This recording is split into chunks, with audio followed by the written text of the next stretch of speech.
Camaradas, obreros, hombres y mujeres que escuchan este resumen, lo que van a oír a continuación no es un análisis frío de archivo, sino un acta de defunción firmada con sangre. En agosto de 1914, la Segunda Internacional, esa organización que durante 25 años había jurado ante el mundo entero que nunca permitiría una guerra entre pueblos, que convertiría cualquier conflicto imperialista en revolución socialista, se suicidó en menos de 72 horas. No fue un accidente, no fue un malentendido, no fue la presión irresistible de los acontecimientos. Fue una traición calculada, deliberada y, lo peor de todo, cantada con anticipación por quienes teníamos ojos para ver. Imaginen la escena. El 4 de agosto de 1914, en el Reichstag alemán, los 111 diputados socialdemócratas, el partido más poderoso, más disciplinado y más admirado del planeta, se ponen de pie y votan junto a los Junkers prusianos, los banqueros y los fabricantes de cañones, los créditos para la mayor carnicería que había conocido la humanidad. 4 días después, en Francia, Jules Guesde, el hombre que había escrito que el patriotismo es el último refugio de los canallas, acepta un ministerio en el gobierno de Unión Sagrada que envía a los obreros franceses a degollar a los obreros alemanes. En Bélgica, Emile van der Velde, presidente de la Oficina Socialista Internacional, se sienta en el Consejo de Ministros al lado de los banqueros que financian el Congo de Leopoldo II. En Inglaterra, los sindicatos que se llenaban la boca con la solidaridad internacional llaman a alistarse bajo la bandera que oprime a la India, a Irlanda y a medio África. Y mientras tanto, ¿qué hace la gran mayoría de los dirigentes que en Stuttgart, en Copenhague y en Basilea habían jurado, con la mano sobre el corazón y bajo aplausos atronadores, que utilizarían la guerra para acelerar la revolución socialista? Se esconden, se callan, inventan excusas, redactan manifiestos patrióticos, y algunos hasta descubren de repente que la defensa de la patria es compatible con el marxismo. Es tan grotesca la voltereta que parece una comedia bufa, si no fuera porque millones de proletarios están muriendo en las trincheras por culpa de esa comedia. Este libro no es un lamento, es una autopsia. Aquí vamos a abrir el cadáver de la Segunda Internacional con el bisturí del marxismo, y vamos a mostrar, hueso por hueso, víscera por víscera, por qué tenía que morir. No se trata de repartir culpas personales, aunque las hay y grandes, sino de entender que toda una época del movimiento obrero, la época del crecimiento pacífico, de los parlamentarios bien remunerados, de los sindicatos ricos y de los teóricos que vivían de vender frases revolucionarias al pormenor, esa época llegó a su fin lógico y trágico en los campos de Flandes y de Galicia. Durante décadas se nos había dicho que el socialismo avanzaba inexorablemente gracias al aumento de votos, de escaños, de periódicos, de cooperativas. Se nos repetía que el capitalismo se estaba organizando y que la revolución sería casi un trámite administrativo. Y he aquí que, cuando el capitalismo organizado mostró su verdadero rostro, el rostro del imperialismo que reparte el mundo a cañonazos, la inmensa mayoría de los dirigentes socialistas se puso del lado del cañón. ¿Por qué? Porque llevaban años viviendo, no de la lucha de clases, sino de las migajas que caían de la mesa imperialista, superganancias coloniales que permitían salarios un poco más altos a la aristocracia obrera, cargos públicos bien pagados, prestigio social, invitaciones a recepciones oficiales. Cuando llegó la hora de elegir entre la revolución y el sueldo, eligieron el sueldo. Así de sencillo y así de brutal. En este trabajo vamos a demostrar, con documentos en la mano, resoluciones de congresos, discursos, votos parlamentarios, artículos de prensa, que nadie puede alegar sorpresa. Todo estaba escrito. En 1907, en Stuttgart, la Internacional votó por unanimidad una enmienda propuesta por Lenin y Rosa Luxemburgo. En caso de guerra, los partidos socialistas deben hacer todo lo posible por acelerar la crisis revolucionaria.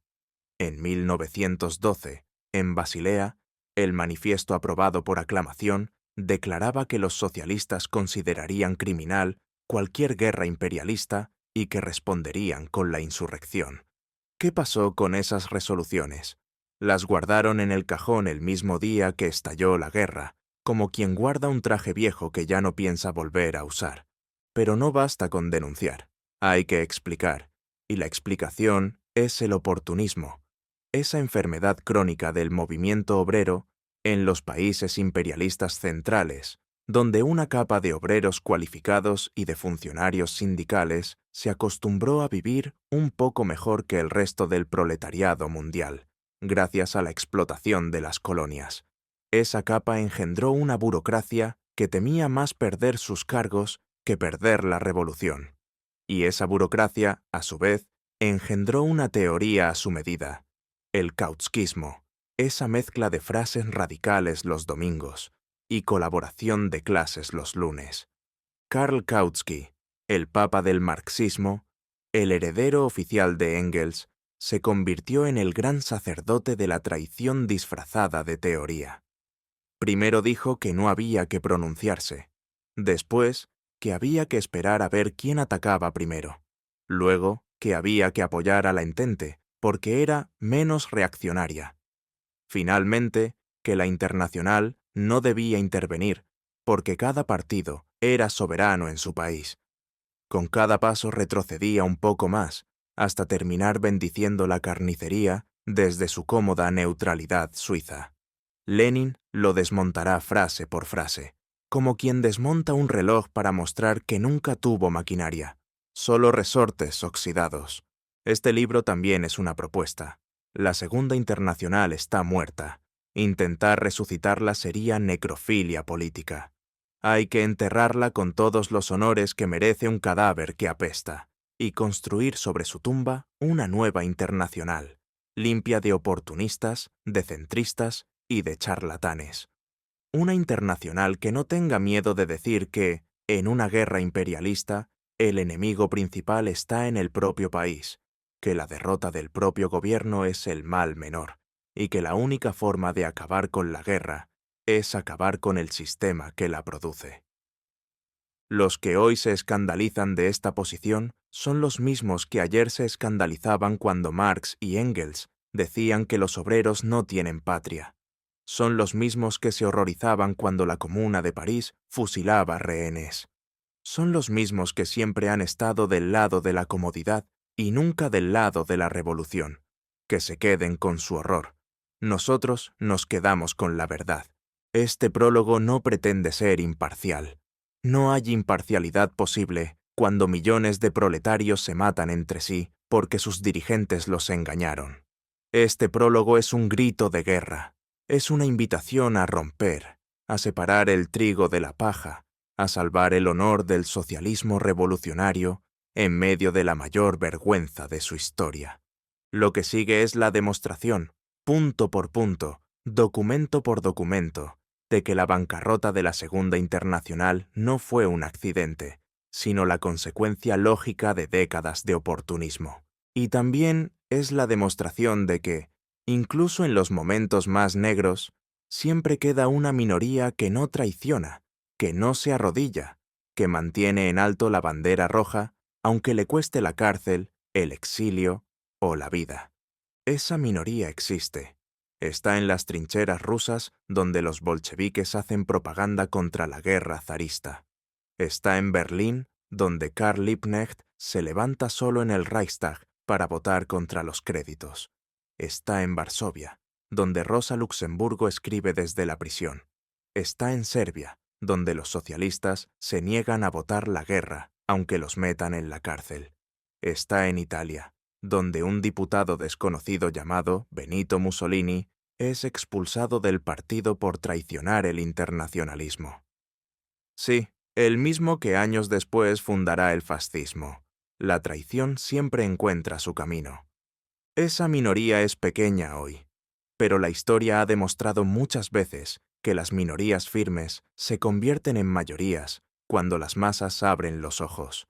Y las masas los están abriendo ahora, entre el barro de las trincheras y el hambre de las ciudades. Este libro está escrito para ellas. Zurich, Berna, octubre de 1915. Pia Lenin. Sección 1. La actitud de los socialistas ante las guerras y la resolución de Basilea. Si alguien aún cree que la traición de agosto de 1914 fue una sorpresa, que los dirigentes socialistas se vieron obligados por las circunstancias, o que nadie podía prever lo que iba a pasar, que abra los archivos de su propia Internacional y lea en voz alta. Las palabras están ahí, negras sobre blanco, firmadas por los mismos que luego se pusieron el uniforme caqui o feldgrau. Empecemos por el principio, desde que existe el movimiento socialista moderno, desde los tiempos de la Primera Internacional y la Comuna de París, los proletarios conscientes saben una verdad elemental. Las guerras entre las grandes potencias, en la época del capitalismo maduro, no son guerras por la libertad, por la cultura o por la democracia. Son guerras por el reparto de colonias, por esferas de influencia, por mercados donde colocar capitales sobrantes y por rutas estratégicas para los cañones y los barcos. En una palabra, guerras imperialistas. Y frente a esas guerras, los socialistas no tenemos tres posiciones, ni dos, sino una sola: oposición absoluta, aprovechamiento de la crisis para despertar a las masas y acelerar la revolución social. Esa posición no la inventaron los bolcheviques en 1914. La votaron todos, absolutamente todos, los partidos de la Segunda Internacional en 3 congresos consecutivos.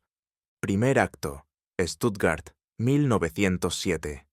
El congreso se celebra en Alemania bajo la sombra del Kaiser y de su flota de acorazados. La delegación rusa, encabezada por Lenin y Rosa Luxemburgo, presenta una enmienda al proyecto de resolución sobre la guerra que dice textualmente: en caso de que la guerra estalle a pesar de todo, los socialistas tienen el deber de intervenir para que termine rápidamente y de aprovechar con todas sus fuerzas la crisis económica y política creada por la guerra para despertar al pueblo y acelerar la caída del dominio capitalista. La enmienda es aprobada por aclamación.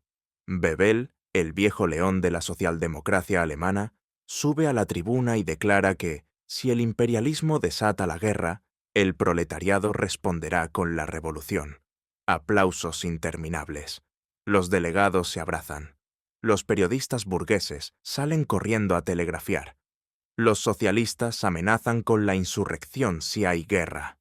Segundo acto. Copenhague, 1910. El Congreso se reúne en Dinamarca, tierra neutral y pacífica. Vuelven a discutir el mismo tema. Esta vez la resolución es aún más clara. Los partidos socialistas deben coordinar sus acciones para impedir la guerra. Si aún así estalla, deben trabajar por su terminación inmediata y utilizar la crisis para la emancipación política y económica de la clase obrera. Se aprueba otra vez por unanimidad. Nadie vota en contra, nadie se abstiene, ni siquiera los reformistas más tibios. Tercer acto, el más solemne. Basilea, noviembre de 1912. La catedral está llena hasta la bandera. Afuera llueve, adentro retumban los órganos. Es un congreso extraordinario convocado ante la amenaza inminente de la guerra balcánica y el peligro de que se extienda a toda Europa. El manifiesto que se aprueba ese día es uno de los documentos más hermosos y más trágicos de la historia del socialismo. Escuchen algunas frases para que se den cuenta de hasta dónde llegó la hipocresía posterior. Si se pretende que la guerra amenaza, los partidos obreros y sus representantes en los parlamentos deben hacer todo lo posible para impedirla mediante acciones coordinadas. Si la guerra estallara a pesar de todo, su deber es intervenir para que cese rápidamente y aprovechar con todas sus fuerzas la crisis económica y política creada por la guerra para despertar al pueblo y precipitar la caída del régimen capitalista. Y el párrafo que nadie podrá olvidar jamás. Los socialistas considerarían un crimen disparar unos contra otros por las ganancias de los capitalistas, por las ambiciones de las dinastías o al servicio de tratados secretos de diplomacia. El manifiesto termina con una advertencia directa a los gobiernos. Si desatan la guerra, se encontrarán con la revolución proletaria. La catedral entera se pone de pie.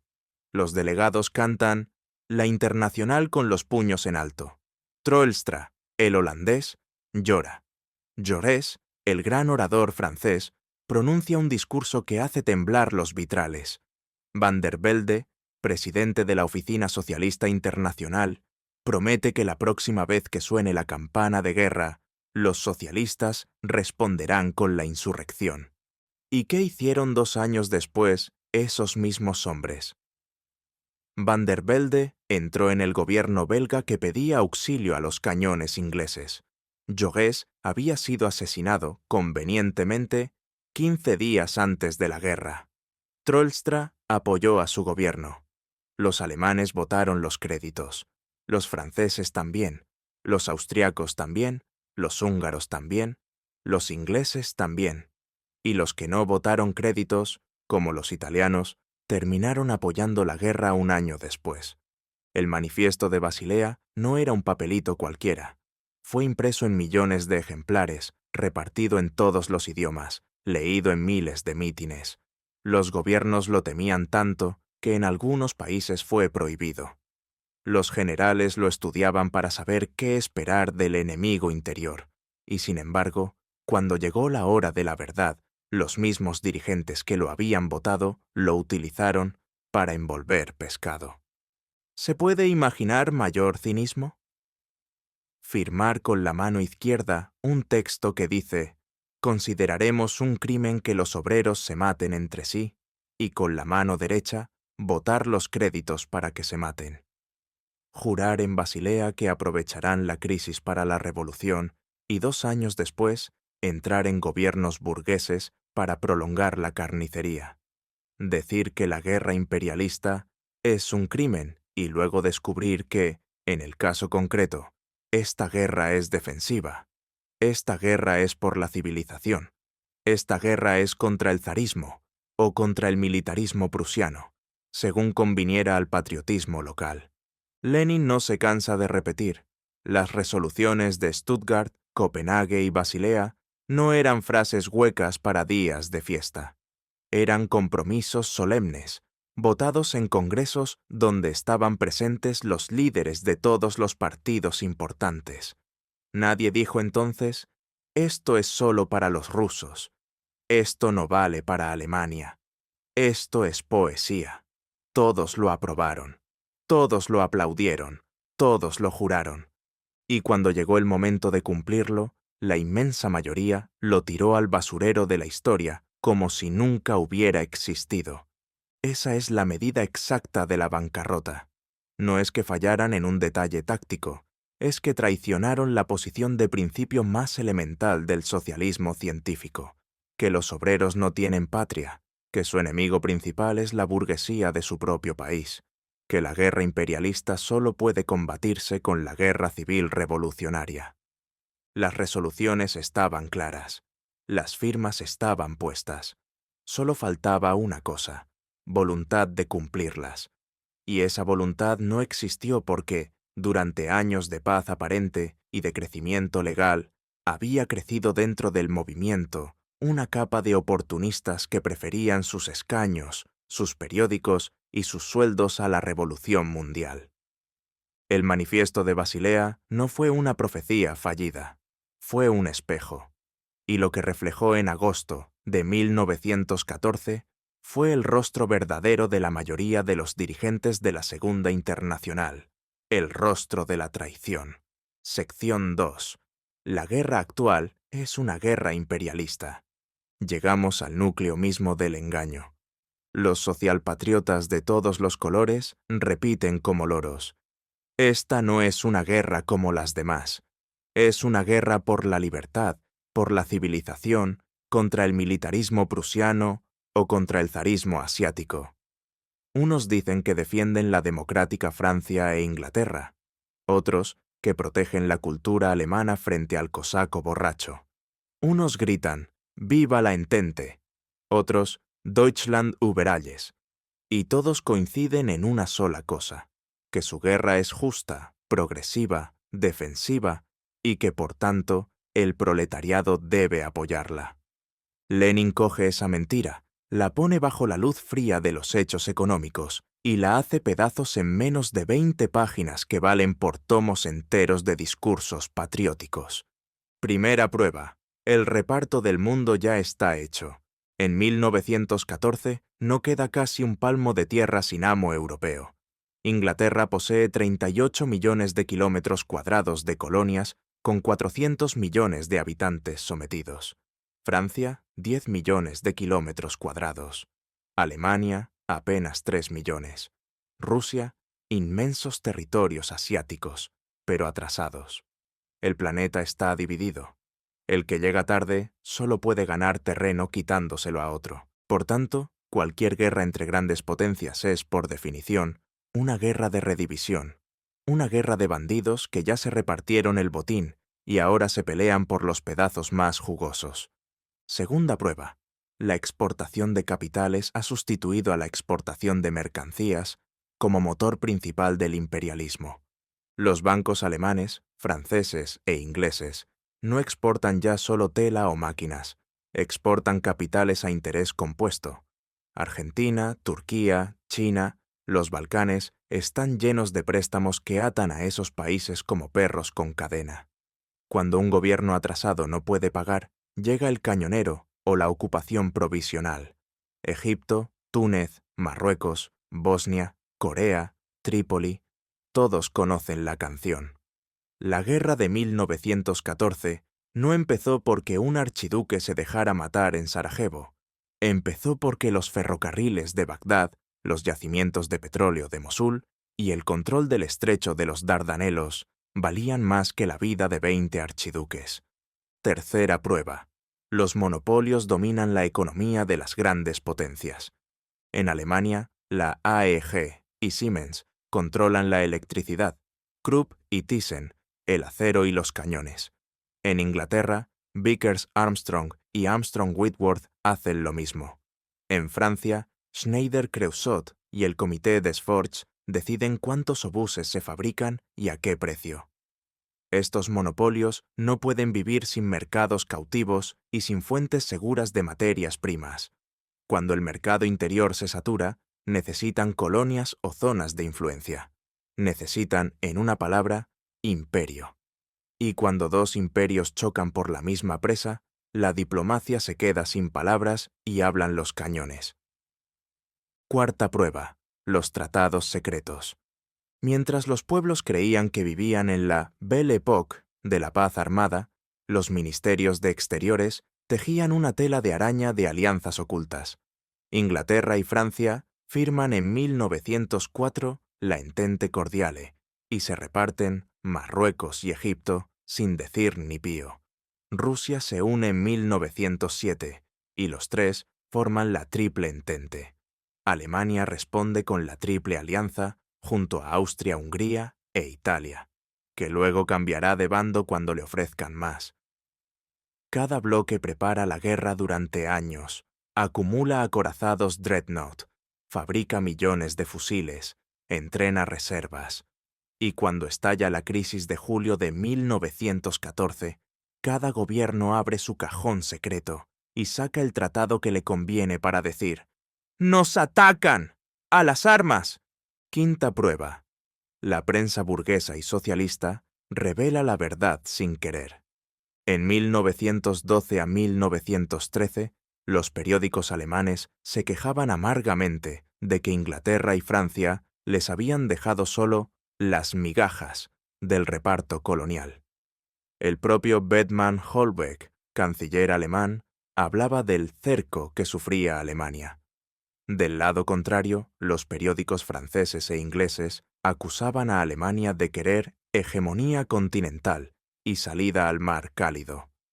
¿Alguien creía de verdad que Alemania atacaba para defender a Bélgica o que Francia entraba en guerra para salvar la neutralidad belga después de haber violado ella misma la neutralidad suiza en sus planes de movilización? Nadie con dos dedos de frente. Lenin cita a Hobson, el economista inglés que en 1902 publicó Imperialismo, el estudio más lúcido antes del propio Lenin. Hobson demostraba que una pequeña capa de financieros y grandes industriales sacaba beneficios fabulosos del imperio, y que para mantenerlos estaba dispuesta a arrastrar a todo un continente al matadero. 12 años después, la profecía se cumplía al pie de la letra, y aún así, los socialpatriotas seguían con la farsa. Los alemanes decían que luchaban contra el zarismo retrógrado, como si el Kaiser Guillermo fuera un demócrata. Los franceses e ingleses decían que defendían la civilización contra el militarismo prusiano, como si el colonialismo inglés en la India o el francés en Argelia fueran ejemplos de dulzura. Ambos bandos mentían con la misma cara de cemento. Lenin resume la cuestión en una frase que corta como navaja. Quien quiera buscar en esta guerra algo que no sea una lucha por el reparto imperialista del mundo, está engañando al pueblo o se engaña a sí mismo. No hay guerra defensiva posible cuando todos los grandes estados son imperialistas. No hay guerra progresiva posible cuando ambos bandos defienden monopolios, colonias y esferas de influencia.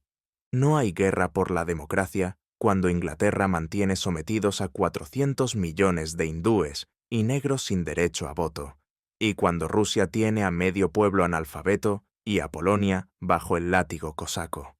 La guerra de 1914 a 1918 es la guerra típica, clásica, del imperialismo en su fase superior, la fase en que los monopolios y el capital financiero dominan totalmente la política y convierten a los gobiernos en comités ejecutivos de los grandes bancos. Es una guerra por el petróleo de Bakú, por el hierro de Lorena, por el carbón del Ruhr, por las rutas de Oriente Medio, por el control del Mediterráneo y del Atlántico. Es una guerra entre ladrones que ya se repartieron el mundo y ahora se disputan la caja fuerte a cañonazos. Y cuando dos ladrones se pelean, el proletario consciente no elige bando. Aprovecha para desarmarlos a los dos. Esa es la conclusión que los socialpatriotas no quisieron sacar. Prefirieron ponerse la escarapela nacional y marchar al matadero cantando la Marsellesa o Deutschland über alles. Nosotros, los internacionalistas, preferimos decir la verdad aunque duela. Esta guerra es imperialista de parte a parte, reaccionaria de parte a parte, ladrón contra ladrón. Y el único bando progresivo es el bando del proletariado revolucionario que transforma la carnicería imperialista en guerra civil contra sus propios verdugos. Sección 3. El voto de los créditos de guerra el 4 de agosto de 1914 y la traición abierta. Llegamos al día exacto en que la Segunda Internacional se pegó un tiro en la sien delante de todo el mundo. El martes 4 de agosto de 1914, sala del Reichstag, Berlín, 15:10 horas. Hasta ese momento, los socialistas alemanes eran la envidia del planeta.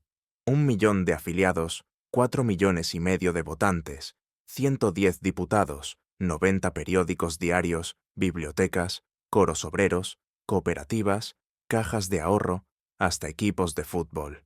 El modelo alemán se enseñaba en todas las escuelas marxistas. Bebel había muerto un año antes diciendo: «El enemigo está a la derecha».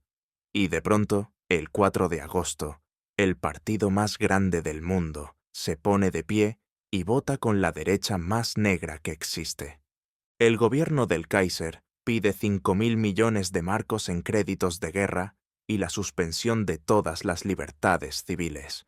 El presidente del grupo parlamentario socialdemócrata, Haas, sube a la tribuna con la cara pálida. Lee un discurso que parece escrito por el propio Estado Mayor. No dejaremos sola a la patria en la hora del peligro. Los 110 diputados, menos uno que se escondió en el baño, levantan la mano a favor. Liebknecht aún no se atreve a romper la disciplina de fracción. Vota con los demás, aunque esa misma noche se arrodillará llorando frente a Rosa Luxemburgo, jurando que nunca más. En París, 3 días después, la escena se repite con música de la Marsellesa. El Parlamento vota los créditos por unanimidad. Jules Guesde y Marcel Sazonov, los dos marxistas ortodoxos que durante 30 años habían explicado que el patriotismo es un sentimiento burgués, entran en el gobierno de Viviani como ministros. Guesde, el mismo que escribió «Ni un hombre ni un céntimo para la burguesía», firma el decreto que envía a los reservistas al frente. En Bélgica, el 4 de agosto por la tarde, Emil van der Velde, presidente de la Oficina Socialista Internacional, el hombre que había redactado el Manifiesto de Basilea, acepta la cartera de Estado en el Gobierno de Unión Nacional. 2 días después, posa sonriente para los fotógrafos al lado del rey Alberto, el mismo rey que tiene las manos manchadas de sangre congolesa. En Londres no hace falta votar créditos, porque Inglaterra aún no ha declarado la guerra, pero el Partido Laborista Independiente y la mayoría de los sindicatos llaman a la defensa nacional. Hindman, que se había pasado la vida insultando al Imperio Británico, publica un artículo titulado «Por la victoria de las armas británicas». En Viena, Víctor Adler explica a los obreros austriacos que no se puede dejar solo al imperio en esta hora grave. En Budapest, los socialistas húngaros votan los créditos sin discusión. En Petrogrado, los mencheviques y los socialistas revolucionarios apoyan al zar contra el militarismo alemán. Solo los bolcheviques, 5 diputados en la Duma, se niegan a votar los créditos y son arrestados y deportados a Siberia por traición a la patria. En total, en menos de una semana, todos los partidos importantes de la Segunda Internacional, salvo los de Rusia, Serbia e Italia, este último aún neutral, se pasan con armas y bagajes al campo de sus respectivas burguesías nacionales. Y ahora viene la parte tragicómica, las excusas. Los alemanes, Rusia nos atacó primero, es una guerra defensiva. Los rusos, Alemania nos atacó primero, es una guerra defensiva. Los franceses, Alemania invadió Bélgica, es una guerra por la libertad. Los belgas, ¡nos invadieron! ¿Qué querían que hiciéramos? Los ingleses, defendemos la neutralidad belga y la libertad de los mares. Los austriacos, Serbia nos provocó. Todos repiten la misma cantinela. Nos atacaron primero, como si en una guerra imperialista pudiera existir un primero inocente. Como si los tratados secretos, los planes de movilización y las carreras armamentistas no hubieran preparado el terreno durante 20 años. Como si los obreros tuvieran que creer la versión oficial de los mismos gobiernos que los explotan desde siempre. Lenin recoge estas justificaciones y las clava en la pared una por una. Primera excusa. La disciplina de partido nos obligó. Respuesta. La disciplina de partido no vale cuando se trata de traicionar los principios fundamentales del socialismo. Cuando Bebel decía, el enemigo está a la derecha, no ponía la salvedad, salvo en caso de guerra. Segunda excusa, queríamos evitar la ilegalidad del partido. Respuesta, el partido alemán no fue ilegalizado. Al contrario, el gobierno lo acarició mientras votara créditos. La ilegalidad llegó después, cuando Liebknecht y Luxemburgo empezaron a decir la verdad. Tercera excusa.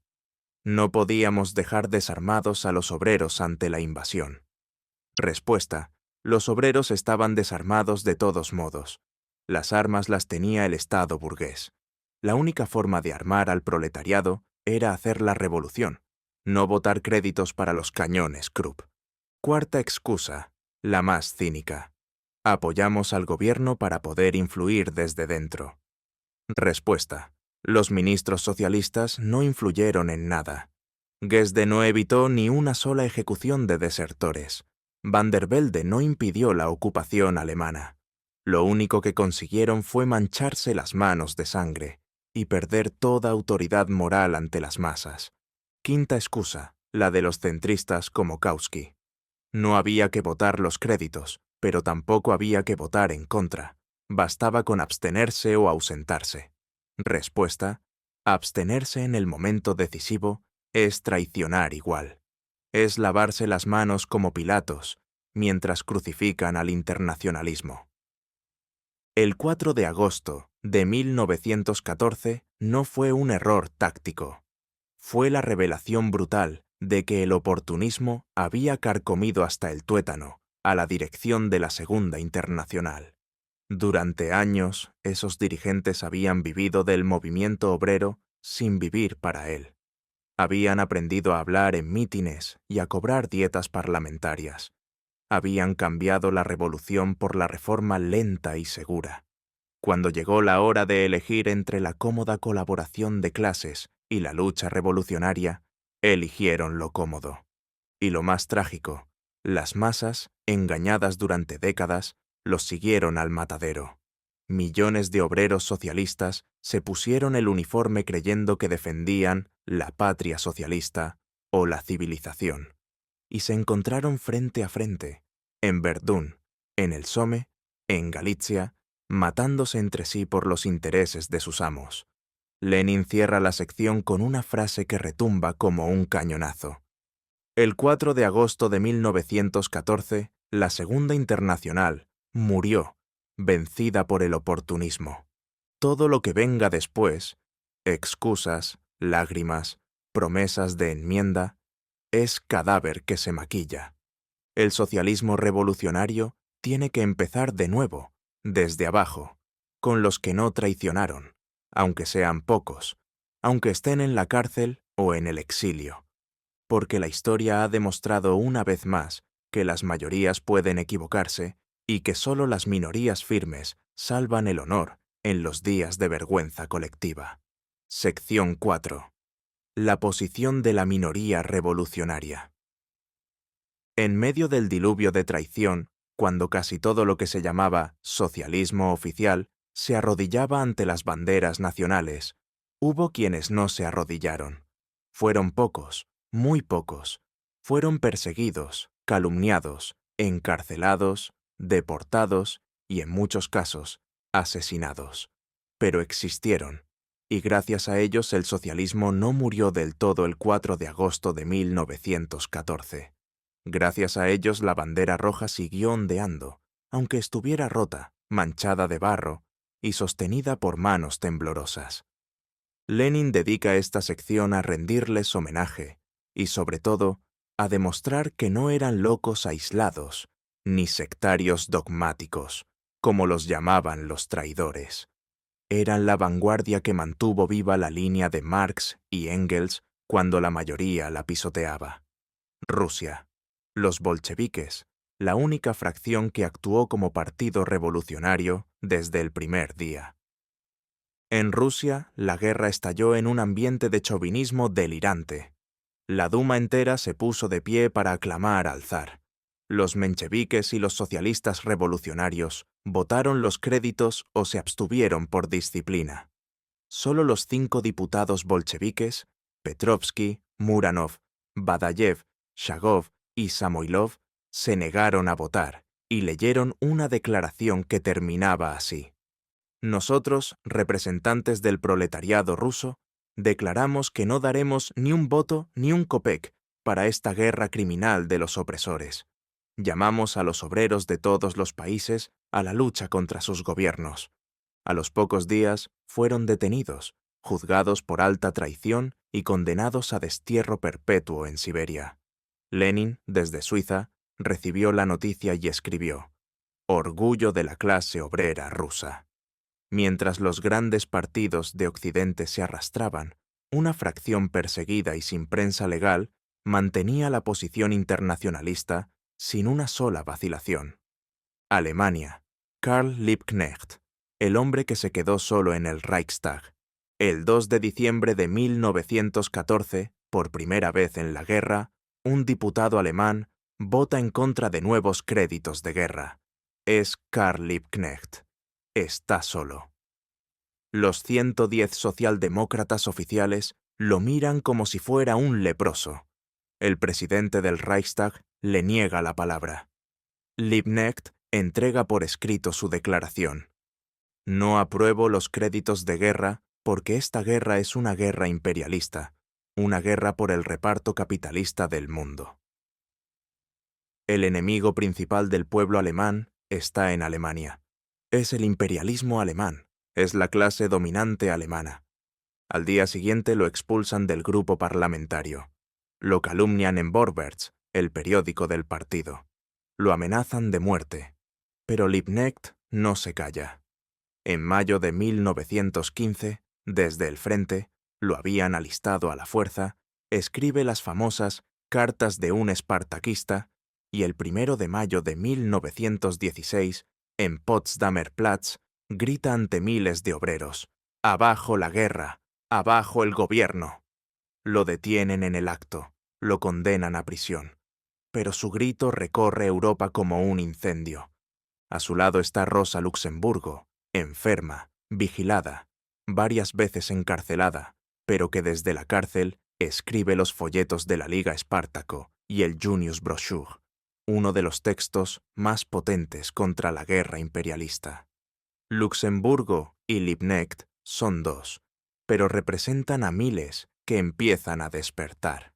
Serbia, los únicos socialistas que fueron a la cárcel por negarse a votar la guerra. En Serbia, un país pequeño aplastado entre Austria y los intereses de la Entente, el Partido Socialista tiene 2 diputados, Lapčević y Kaklerović. Cuando el Parlamento vota los créditos de guerra, ambos se niegan y pronuncian discursos internacionalistas. Son los únicos en toda Europa Oriental. Los meten en la cárcel de inmediato. Pasarán toda la guerra presos. Nadie los recuerda hoy en los libros oficiales, pero Lenin los nombra con orgullo. Los serbios han salvado el honor del socialismo cuando los grandes partidos lo perdían. Italia, el partido que expulsó a Mussolini y se mantuvo neutral revolucionario. Italia aún no ha entrado en la guerra en 1914. El Partido Socialista Italiano, bajo la dirección de hombres como Lazzari y Serrati, vota en el Congreso de 1914 la expulsión de Benito Mussolini. Sí, el futuro duce, por hacer campaña a favor de la intervención. El partido adopta la consigna «Ni un hombre ni un céntimo para la guerra», y mantiene esa línea incluso cuando Italia entra en el conflicto en mayo de 1915. No es derrotismo revolucionario completo, aún falta claridad, pero es la única organización grande que no cae en el socialpatriotismo. Suiza, Holanda, Suecia, Noruega, Bulgaria. Pequeños grupos que nadan contra la corriente. En Suiza, los jóvenes socialistas alrededor de Platen y los Zimmerwaldianos organizan la oposición. En Holanda, Troelstra y los tribunistas, Gorter, Pannekoek, publican periódicos ilegalmente.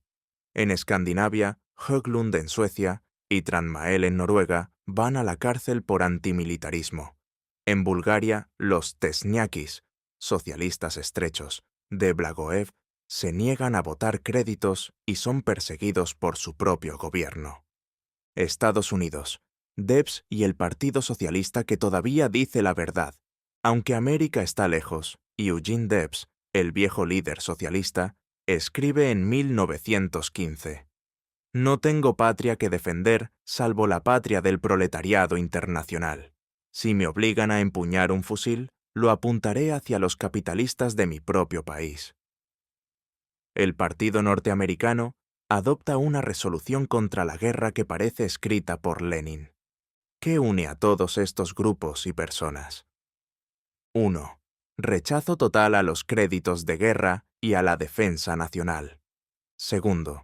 Llamado a la lucha contra el propio gobierno imperialista. 3. Propaganda por transformar la guerra imperialista en guerra civil. 4. Voluntad de romper con los traidores y crear una nueva internacional. Eran minorías ridículamente pequeñas. En Alemania, la Liga Espartaco, no pasa de unos cientos al principio. En Rusia, los bolcheviques están casi liquidados dentro del país. En Francia, los internacionalistas caben en un café. En Inglaterra, el grupo de Maclean y los Shop Stewards son 4 gatos. Y sin embargo, Lenin los saluda como la única esperanza. Porque la historia del movimiento obrero está llena de ejemplos en que las minorías firmes, cuando mantienen los principios en los momentos más duros, terminan convirtiéndose en mayorías cuando las masas se cansan de ser engañadas. En 1914, los traidores eran millones y los revolucionarios eran miles. En 1917, los revolucionarios serán millones, y muchos de los traidores de 1914 estarán en la basura de la historia o en el campo contrario. Lenin termina la sección con una frase que parece sencilla, pero que contiene toda la dialéctica de la lucha de clases. No importa cuán pequeña sea hoy la minoría revolucionaria. Lo que importa es que sea capaz de decir la verdad cuando todos mienten, de mantenerse en pie cuando todos se arrodillan, y de preparar el futuro cuando el presente parece perdido. Porque la clase obrera nunca perdona a los traidores, pero nunca olvida a los que salvaron su honor en los días más negros. Esos pocos, esos poquísimos que no se vendieron, son los verdaderos herederos de Marx y Engels. El resto, por muy grandes que fueran sus partidos, por muchos escaños que tuvieran, el 4 de agosto de 1914 se pasaron al enemigo de clase. Y ya no volvieron. Sección 5. El kautskismo, la forma más peligrosa de oportunismo. De todos los traidores de 1914, el más dañino no fue el que gritó más fuerte, ¡Viva la patria!, ni el que se puso el casco más rápido. El más peligroso fue el que se quedó en medio, con cara de intelectual preocupado, hablando despacito, citando a Marx de memoria y al mismo tiempo justificando todo lo que acababa de pasar. Ese hombre se llamaba Karl Kautsky, y su enfermedad, el kautskismo, fue la forma más refinada, más perfumada y, por eso mismo, más mortal del oportunismo. Lenin le dedica aquí una disección quirúrgica que parece autopsia de un cadáver todavía caliente. Kautsky no votó créditos de guerra. Estaba en la neutral Suiza y no tenía que votar nada. Kautsky no entró en ningún gobierno burgués. Kautsky incluso escribió artículos donde lamentaba la actitud de los partidos beligerantes. Pero paso a paso, frase a frase, fue construyendo la gran coartada teórica para que la traición pareciera un desliz inevitable, para que los traidores pudieran volver a casa con la cabeza alta y para que la Segunda Internacional pudiera seguir existiendo como si nada hubiera pasado. El método kautskista es siempre el mismo: decir la verdad en abstracto y traicionarla en concreto. Hablar de internacionalismo los domingos y de realismo político los lunes. Poner cara de árbitro imparcial mientras ayuda al árbitro corrupto a pitar el partido. Veamos la cronología de su caída, que parece un lento striptease del marxismo. Primera fase, agosto-septiembre 1914. El silencio vergonzoso. La guerra estalla. Los partidos votan créditos. Kautsky calla. Ni una línea. Ni un artículo. Nada. Lenin le escribe cartas privadas. ¿Qué opinas? Respuesta. Es complicado. Cuando por fin habla, en octubre, dice: la Internacional no es un instrumento eficaz en tiempo de guerra, es un instrumento para tiempo de paz. O sea, cuando hay sol, la Internacional sirve. Cuando llueve balas, cada uno se busca su paraguas nacional. Segunda fase, finales de 1914. La teoría de la guerra defensiva, a la carta. Kautsky inventa que los socialistas pueden apoyar la guerra si su país es atacado. Pregunta Lenin: ¿y quién decide qué país fue atacado? ¿El Estado Mayor? ¿La prensa burguesa? ¿El Kaiser o el zar? En 1914, todos los gobiernos gritaban: ¡Nos atacan! Todos tenían su dossier de agravios. Resultado: cada partido decide por su cuenta qué guerra es defensiva y vota créditos. El internacionalismo se convierte en una colección de patriotismos con etiqueta marxista. Tercera fase, 1915. La teoría del mal menor. Kautsky publica un artículo largo donde dice que, aunque la guerra sea imperialista, los socialistas deben apoyar a la Entente, porque el triunfo de Alemania reforzaría el militarismo prusiano y atrasaría el desarrollo democrático en Europa. O sea, hay que elegir entre dos ladrones, ¿cuál roba menos? Lenin contesta: cuando dos bandas de ladrones se pelean por el botín, el proletariado no elige banda, les quita el botín a los dos. Apoyar al ladrón menos ladrón es seguir siendo lacayo del imperialismo, solo que con mejor gusto. Cuarta fase, 1915 a 1916. La defensa de la unidad a toda costa. Kautsky se convierte en el abogado defensor de los traidores. Dice que no hay que expulsar a nadie, que hay que mantener la unidad del partido, que la disciplina es más importante que los principios. Resultado práctico: los traidores siguen dirigiendo los partidos y los revolucionarios son expulsados o silenciados. Lenin responde: la unidad con los traidores es traición al proletariado. Mejor ser 100 veces minoría que compartir techo con quienes mandan a los obreros a degollarse. Quinta fase, 1916 a 1917. La teoría del ultraimperialismo. Kautsky lanza su última perla. Después de la guerra vendrá una época de ultraimperialismo, donde los monopolios se pondrán de acuerdo y ya no habrá guerras. O sea, la carnicería actual es el precio para entrar en un paraíso capitalista pacífico. Lenin se ríe con amargura.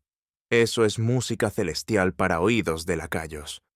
El imperialismo no puede pacificar el mundo, porque la competencia entre monopolios es su ley de vida. La única forma de acabar con las guerras es acabar con el capitalismo, no esperar a que los banqueros se den la mano. ¿Por qué el kautsquismo es más peligroso que el socialpatriotismo abierto? Porque el socialpatriota descarado, un Hyndman, un Pleganov, un Scheidemann, al menos enseña la cara. Se le ve el plumero. Los obreros aprenden rápido a odiarlo. Pero Kautsky conserva la aureola de teórico máximo del marxismo, de heredero de Engels, de hombre serio y objetivo. Habla con citas, con notas al pie, con tono académico. Y mientras habla, perdona todo, justifica todo, paraliza todo. Es el oportunismo con bata de profesor. Lenin lo resume en una frase que parece un martillazo. El kautsquismo no es una corriente dentro del marxismo, es el agente del oportunismo dentro del marxismo. Es el caballo de Troya que la burguesía mete dentro del movimiento obrero disfrazado de teoría científica. En la práctica, el kautsquismo sirvió para tres cosas. 1. Dar coartada teórica a los traidores. 2. Impedir la ruptura definitiva con ellos. 3. Frenar la formación de una nueva internacional revolucionaria. Por eso Lenin lo odia más que a los socialpatriotas abiertos. A los Scheidemann y Noske los fusilarán los obreros cuando llegue la hora. A Kautsky lo seguirán leyendo en las escuelas de partido y citando como clásico, envenenando generaciones. En Zimmerwald, 1915, y en Quiental, 1916, los revolucionarios intentaron aún salvar algo de la vieja internacional. Kautsky y sus amigos hicieron todo lo posible por sabotear cualquier resolución clara. Querían una conferencia de paz, donde todos se abrazaran y volvieran a casa como si nada. Los revolucionarios respondieron: paz con los traidores es guerra contra el proletariado. Lenin termina la sección con una sentencia sin apelación. El kautsquismo es la forma más dañina de oportunismo porque disfraza la traición con frases marxistas, paraliza la voluntad revolucionaria con argumentos objetivos y mantiene a las masas atadas a dirigentes que ya han cruzado la línea de clase. Contra el socialpatriotismo abierto basta la indignación. Contra el kautsquismo hace falta bisturí, cortar de raíz, nombrar las cosas por su nombre y no dejar ni una célula enferma que pueda volver a infectar el cuerpo del movimiento obrero. Kautsky quiso ser el árbitro entre la revolución y la traición. La historia lo ha puesto donde merece, en el basurero de los renegados de lujo. Sección 6. La consigna del derrotismo revolucionario. Aquí llega el punto donde muchos se tapan los oídos, gritan «provocación» y corren a buscar al policía más cercano. Aquí Lenin plantea la consigna que separa para siempre a los revolucionarios de los lacayos con etiqueta socialista. El derrotismo revolucionario, o sea, en una guerra imperialista, el proletariado consciente debe desear y trabajar por la derrota militar de su propio gobierno. No se trata de un capricho ni de un arranque de mal humor. Es la aplicación más lógica, más fría y más consecuente del principio marxista básico. Los obreros no tienen patria. La patria del obrero es la revolución socialista mundial. Todo lo demás es literatura burguesa. Lenin explica el derrotismo en 3 tiempos, como quien desmonta un reloj para mostrar que no tiene resortes oxidados, sino piezas de acero. 1. ¿Qué no es el derrotismo revolucionario? Primero despeja el terreno de las calumnias que ya circulaban en 1915. No es desear la victoria del enemigo imperialista. Nadie pide que ganen los Hohenzollern sobre los Romanov, ni que el Kaiser ocupe París. Eso sería chauvinismo invertido, tan repugnante como el original. No es sabotaje individual ni terrorismo anarquista. No se trata de que un loco pinche los neumáticos del ejército o tire bombas en los cuarteles. Eso solo da pretextos para la represión y no cambia nada. No es pasividad ni que se maten entre ellos. El derrotismo no es sentarse a mirar cómo los burgueses se destrozan y luego recoger los pedazos. Es acción organizada para transformar la derrota militar en victoria política del proletariado. 2. ¿Qué sí es el derrotismo revolucionario? Es la única posición coherente con el internacionalismo de clase en tiempo de guerra imperialista. Desear la derrota de nuestro gobierno, porque ese gobierno es el enemigo principal del proletariado en cada país. El zarismo oprime a los obreros rusos mucho más que el ejército alemán. El Kaiser oprime a los obreros alemanes mucho más que el ejército francés.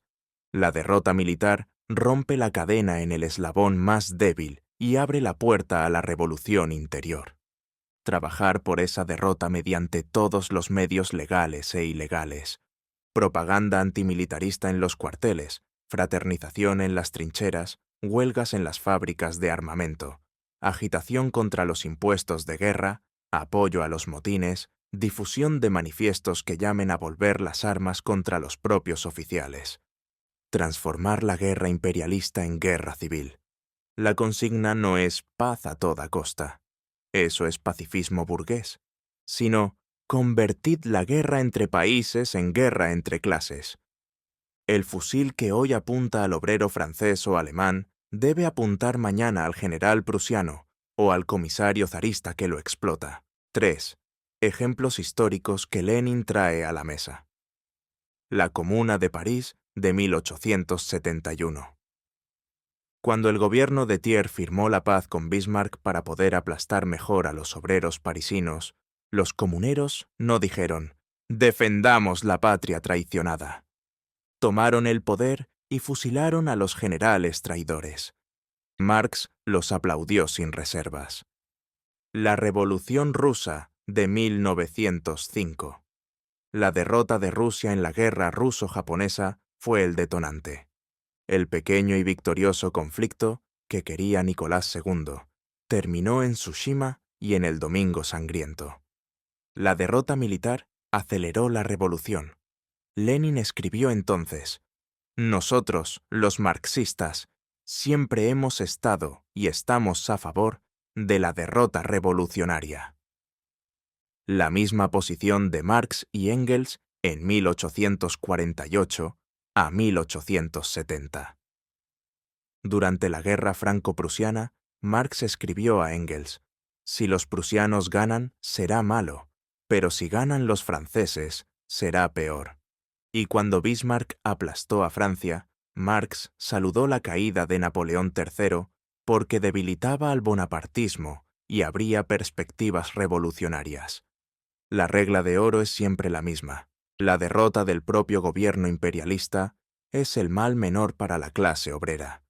No porque nos guste el invasor, que es otro imperialista, sino porque la derrota rompe el prestigio del poder, desmoraliza al ejército, enfurece a las masas y crea la situación revolucionaria.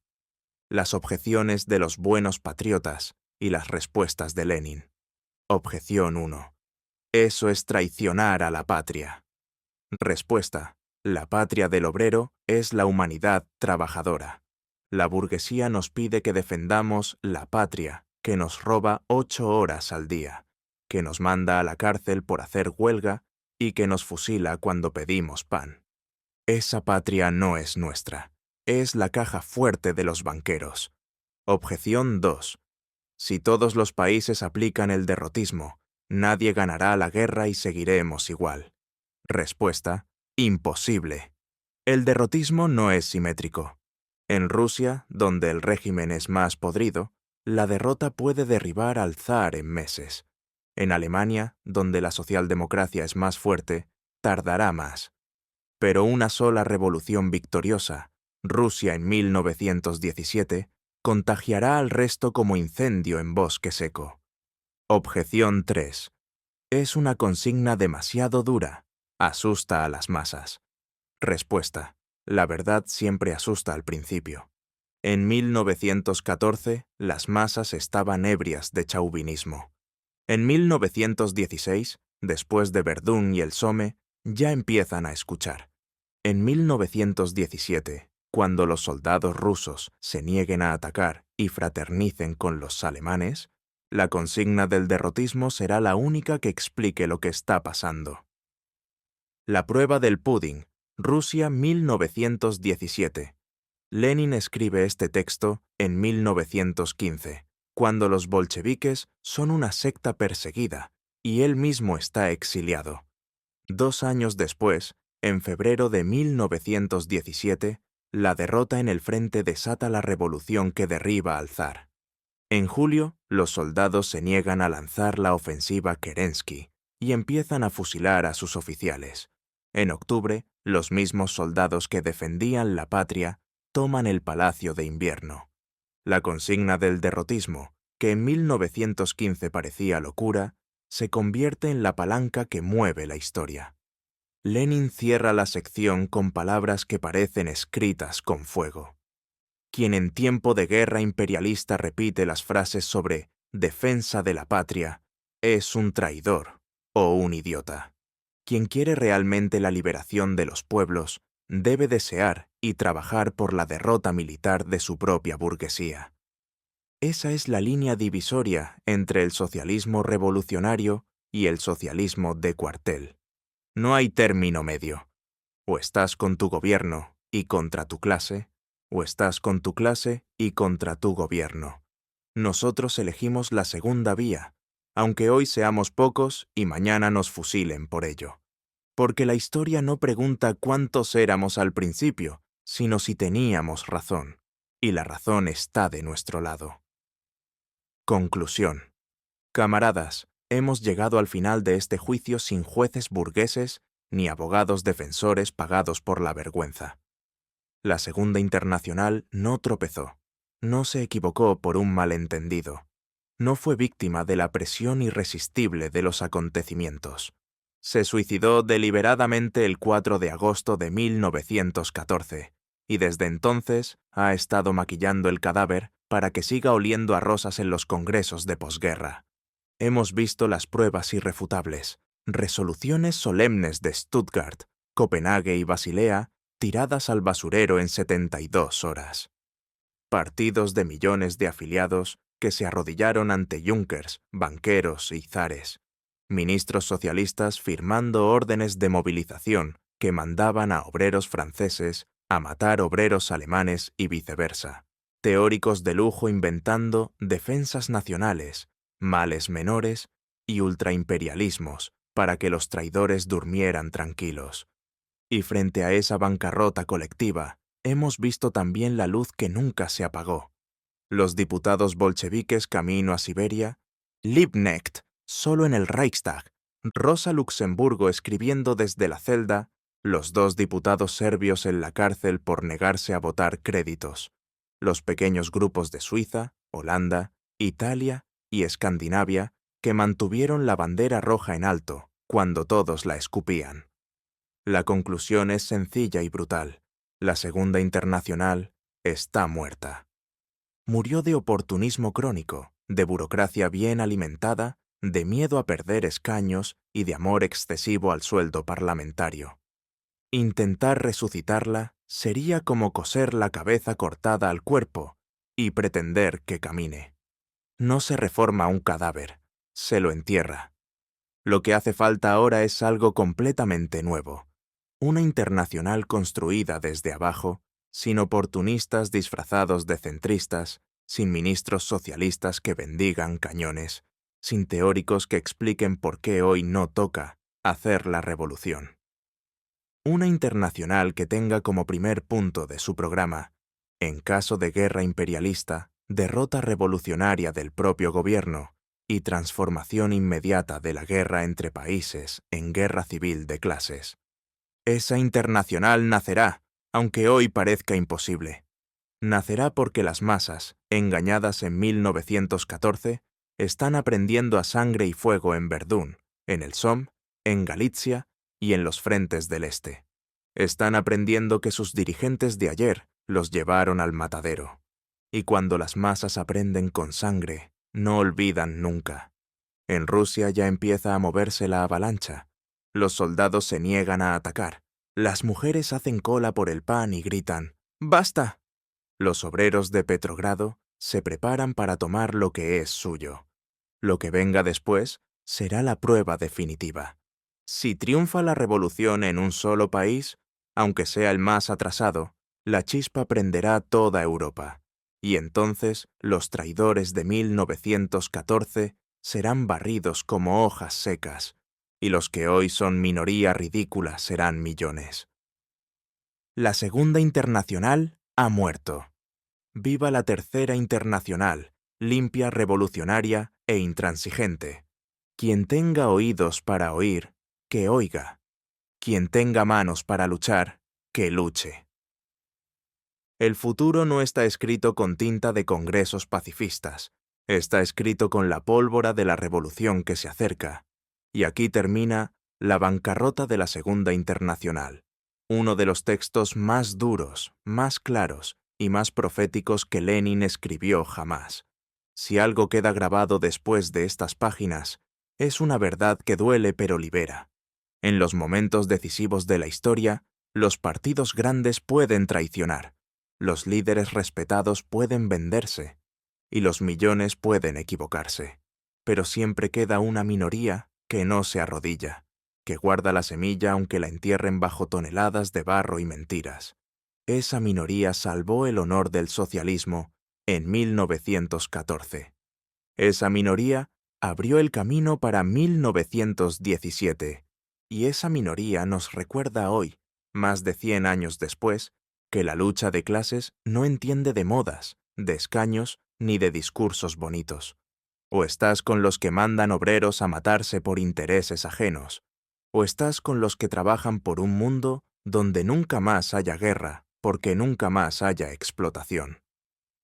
Gracias por escuchar hasta el final. Si este resumen te hizo pensar, cuestionar o enfurecer, entonces cumplió su misión.